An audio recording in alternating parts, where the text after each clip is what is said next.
Assalamualaikum Bray, selamat datang kembali di Guru Kumpul Channel. Sekarang kita ada bahasan yang sering dipertanyakan oleh guru-guru sejarah karena mereka mendapatkan pertanyaan ini setiap tahun. Duluan mana, Adam atau manusia purba? Pertanyaan ini sebenarnya adalah pertanyaan yang klasik dan banyak guru-guru sejarah yang kebingungan untuk menjawab pertanyaan ini. Tetapi kalau seandainya pertanyaan itu diarahkan kepada saya, maka saya tidak akan menjawab dengan mudah. Saya justru akan memberi masalah yang jauh lebih rumit lagi karena saya adalah si pembuat masalah. Begini Baraya, pertanyaan itu bermasalah dalam beberapa aspek. Di antaranya adalah begini. Kenapa yang harus dibenturkan itu adalah Adam dan teori Darwin saja? Padahal agama itu banyak sekali. Ada 1.500 agama di seluruh dunia. Kenapa kita tidak benturkan antara teori evolusi dengan teori satu agama tertentu? Misal teori Hindu, teori Buddha, atau teori aliran kepercayaan yang lain. Atau kalaupun memang mau dengan Adam, kan Adam juga itu banyak penafsirannya. Ada yang menyebut bahwa Adam muncul di India, ada yang muncul di Nusantara. Stephen Oppenheimer menyebut bahwa Indonesia itu adalah Taman Eden. Kemudian, oh pokoknya Adam juga macam-macam gitu. Kemudian teori evolusi juga kan berkembang, ada teori neo-evolusi, atau kemudian kan sebenarnya awal mula penciptaan itu bukan khusus di teori evolusi, tetapi teori tentang abiogenesis atau biogenesis gitu. Dan ada begitu banyak hal, ada begitu banyak teori, ada begitu banyak penafsiran, ada begitu banyak interpretasi dan hipotesis. Kenapa yang dibenturkan hanya Adam dan manusia purba versi teori evolusi? Jadi, untuk mempersulit masalah itu, kita akan bahas dalam beberapa episode. Episode sekarang kita akan buka satu teori alternatif bahwa manusia bukan berasal dari evolusi seperti yang dikatakan Darwin, bukan juga Adam dan Hawa seperti yang dikatakan oleh agama-agama tertentu, tetapi berasal dari ruang angkasa. Kita mulai.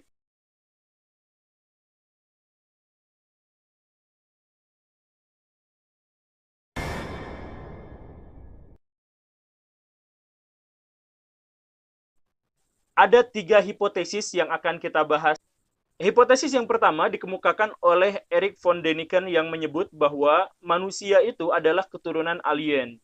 Dari mana dia tahu? Begini, suatu hari alien-alien dari ruang angkasa datang ke bumi, mereka lihat bumi kaya akan sumber daya alam, tetapi mereka sendiri agak kesulitan untuk tinggal di bumi.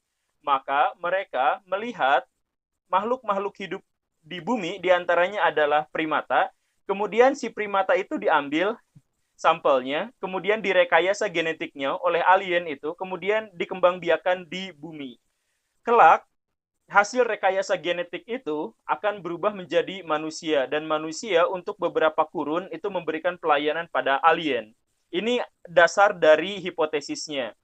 Kemudian dia menunjukkan begitu banyak bukti-bukti di seluruh dunia.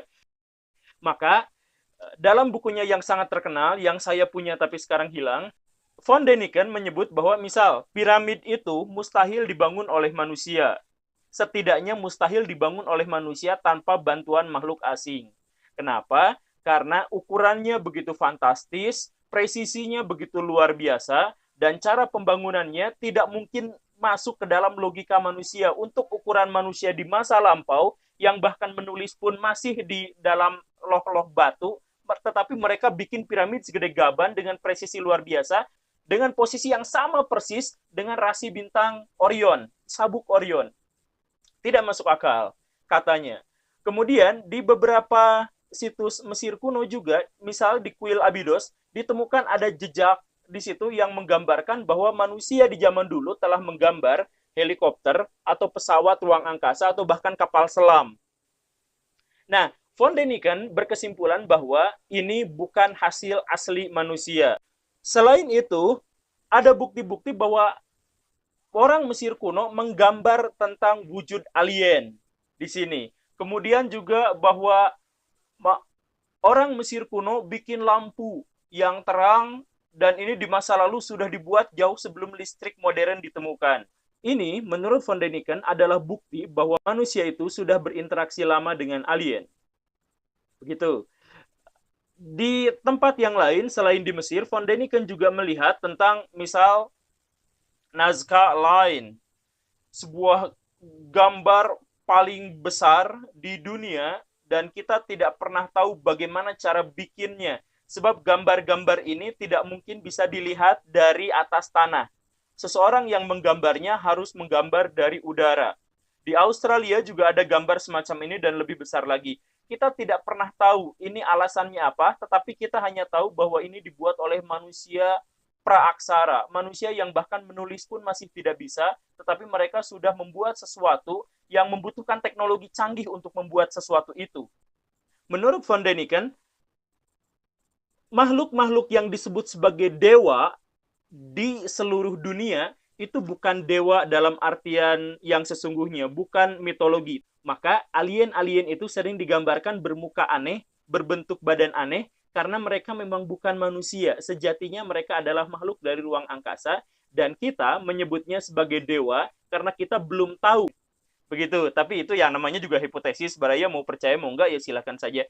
Saya punya bantahan, tetapi tidak mau dibahas di sini. Saya cuma pengen membuat Baraya, kalau dapat pertanyaan semacam duluan mana manusia purba dengan Adam, Baraya jangan jawab dengan simpel, tapi beri mereka masalah lebih besar, biar mereka terdorong, termotivasi untuk belajar lebih banyak lagi. Imajinasi itu, kata Einstein, adalah lebih penting daripada pengetahuan.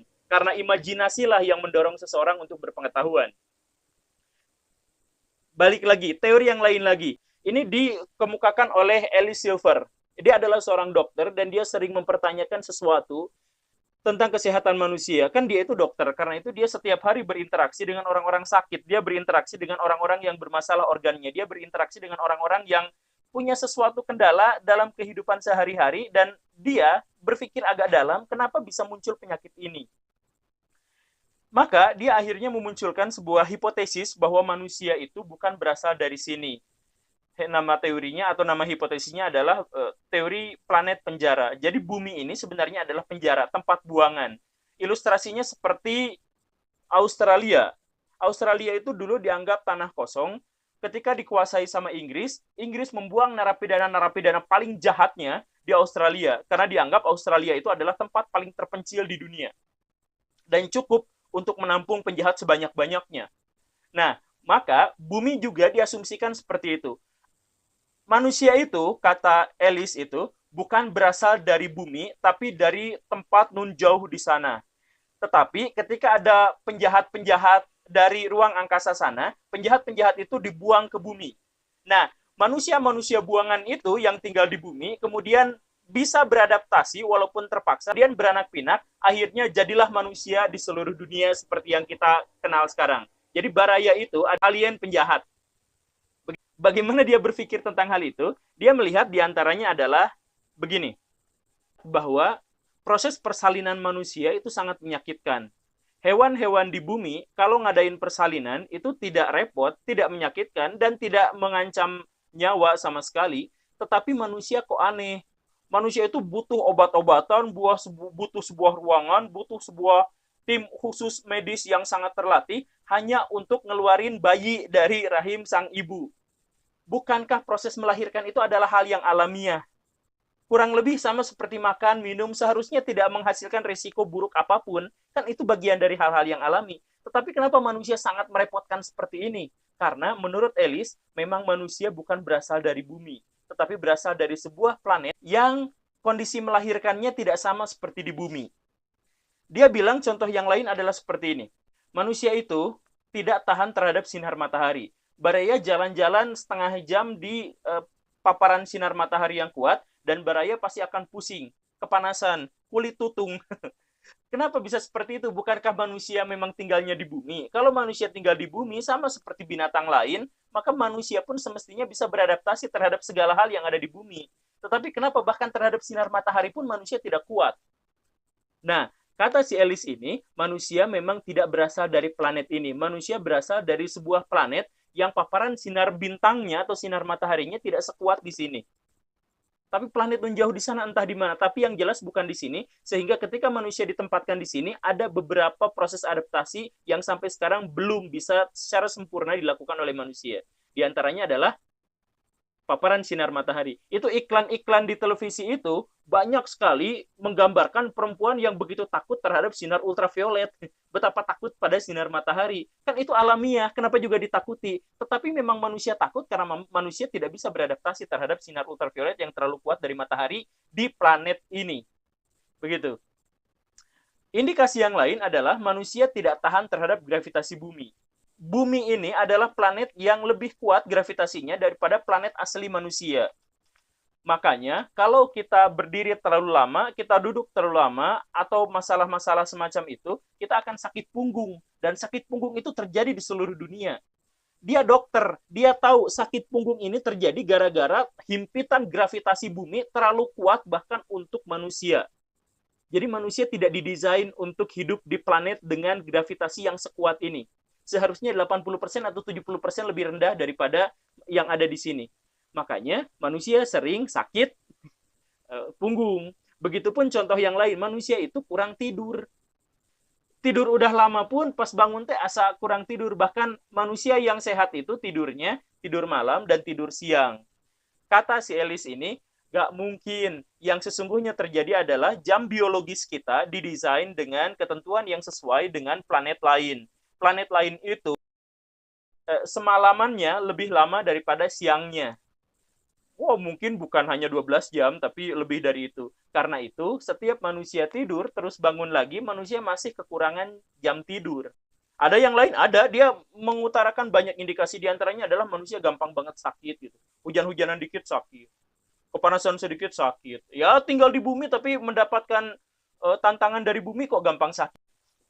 Ya, tapi itu namanya juga hipotesis. Kalau Baraya setuju silahkan. Gitu. Kalau enggak ya enggak apa-apa. Kan tidak ada UN-nya juga, tidak diulangankan.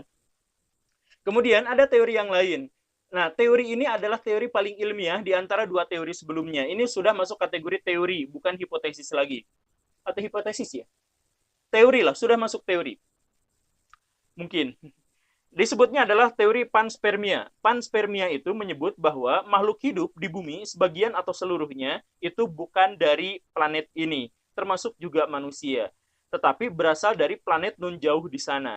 Dari mana sumber teori ini?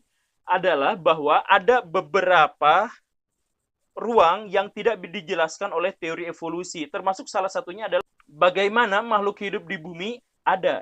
Teori biogenesis dan teori abiogenesis tidak bisa menjelaskan ini. Makanya muncul teori panspermia. Dari mana hipotesis ini bermula? Dari bukti bahwa 1.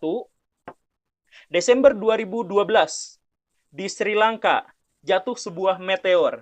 Ketika diselidiki, di dalam meteor itu ada makhluk-makhluk asing, tetapi dalam bentuk yang sangat kecil, mikroorganisme. Dan mereka ada di situ dalam kondisi utuh, walaupun mati.